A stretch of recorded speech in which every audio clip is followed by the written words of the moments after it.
সামান্য ঝড় বৃষ্টিতে তার ছিঁড়ে গেছে, কিন্তু তার জন্য টানা 3 দিন ধরে বিদ্যুৎহীন হয়ে রইল গোটা এলাকা।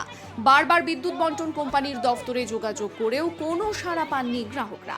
এই পরিস্থিতিতে রবিবার দুপুরে এলাকায় বিদ্যুৎ মেরামতির জন্য জনা কয়েক কর্মী গাড়ি নিয়ে প্রবেশ করেন। তাদের দেখেই ক্ষিপ্ত হয়ে ওঠেন এলাকার বাসিন্দারা। বিদ্যুৎ দফতরের কর্মীদের ঘিরে চলে তুমুল বিক্ষোভ। কোচবিহার জেলার মেখলিগঞ্জ ব্লকের জামালদহের হাই স্কুল পাড়ার এই ঘটনা ঘিরে চাঞ্চল্য ছড়িয়ে পড়েছে।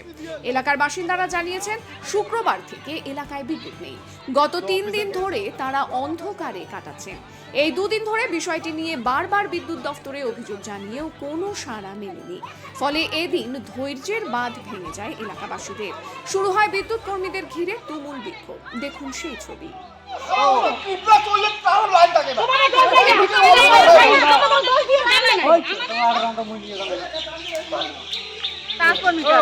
আবার হাতে চলে যাবেন না, পরে হেদি দেখি স্যার ঠিক করে করে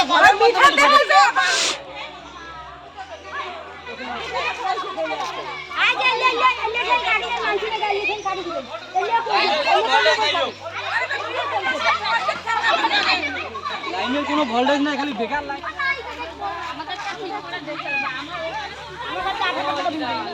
হ্যাঁ তাহলে